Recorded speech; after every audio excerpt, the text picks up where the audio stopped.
진실한 삶 없이 기도는 없다.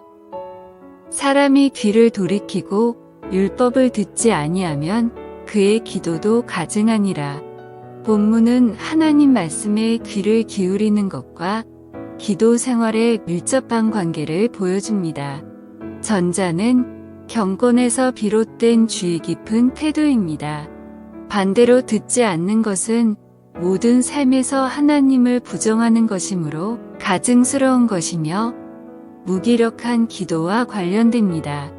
그러면 이미 거듭나 성령이 내주하시는데도 신자는 왜 무기력한 기도 생활에서 빠져나오지 못할까요? 크게 두 가지 원인이 있습니다. 첫째 원인은 융성한 죄입니다. 죄는 본질적으로 인간의 영혼 안에 있는 경향성이며 마음 안에서 작용으로 나타납니다. 그때 인간의 생각은 눈멀고 정서는 하나님보다 자기를 사랑하게 되며 의지는 하나님의 뜻보다 자신의 뜻을 행하는 데 열심입니다. 또한 죄는 본질적으로 하나님에 대하여 원수된 상태입니다. 그래서 죄를 품으면 그 죄가 행동으로 산출되지 않는다고 할지라도 능력 있고 생명력이 있는 기도 생활을 가로막습니다. 둘째 원인은 불법한 삶입니다. 성경은 하나님의 자녀가 지켜야 할 계명들로 가득 차 있습니다. 그런데 실제로 그리스도가 없는 그리스도인, 신앙이 없는 신자, 하나님의 통치가 없는 종교인이 존재합니다. 이것은 내적으로 융성한 죄를 넘어 외적인 데서 불법한 삶으로 노골적으로 하나님의 세우신 아름다운 질서를 깨고 사람들은 고통스럽게 하는 것입니다.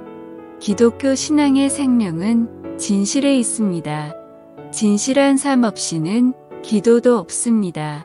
세상에서 하던 방식으로 자신의 정당성을 입증하지 말고 아무도 없는 예배당에 나와 무릎을 꿇고 기도로 하나님 앞에 인정받고 있다는 것을 보여야 합니다.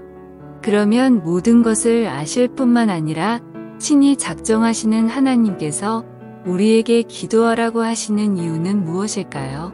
인간은 만물의 영장이지만 그렇기 때문에 더욱더 하나님을 의존해야 할 존재로 창조되었습니다. 이런 창조주 하나님에 관한 의존의 관계를 인간 안에서 축소시켜서 인간의 마음과 영혼 안에 늘 반복되도록 하신 하나님의 특별한 계획이 바로 기도입니다. 본문은 이런 기도에서 우리가 기억할 것을 말하고 있습니다. 먼저 성경은 율법과 순종의 관계가 기도와 어떻게 연관되어 있는지 말합니다. 구약에서 하나님을 향한 최대한의 경배의 표현은 그의 말씀을 듣는 것이었습니다. 하나님은 우리에게 세 가지 목적으로 율법을 주셨습니다.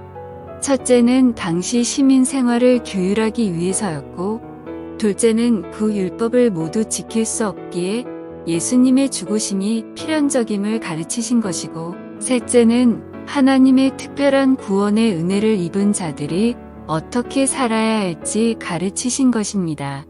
그러므로 만약 한 사람에게 율법이 없다면 그는 이미 기도의 세계를 잃어버린 사람입니다. 여기서 우리는 은혜와 기도의 관계를 생각하게 됩니다. 우리도 움직일 수 없는 마음을 은혜는 움직이게 합니다. 왜냐하면 은혜는 곧 성령님 자신이기 때문입니다. 하나님의 사랑의 가마인 은혜가 우리의 마음을 움직일 때 주님 없이 영화를 누리기보다는 주님과 함께 고난을 받기를 택합니다. 결국 진실한 삶 없이 기도는 없습니다. 진실은 진리에 끊임없이 자신을 합치시킨 상태입니다. 진실은커녕 진리에 귀를 기울이고 거기서 그릇된 자기를 꺾으려고 하지 않는데 기도를 재촉해야 아무 소용없습니다. 삶 전체가 하나님께 돌아가 진리가 여러분의 마음의 중심에 대모처럼 못 박혀 있어야 합니다. 그때 주님의 은혜를 열렬히 구하면 우리로서는 할 수 없는 일을 할 수 있도록 하나님께서 은혜를 주실 것입니다. 이 일들을 통해 하나님이 영광을 받으십니다. 삶이 하나님 보시기에 진실해질 때 기도에는 그만큼 담대함과 거룩한 열정이 깃든다는 것을 경험하는 성도가 되시기를 바랍니다.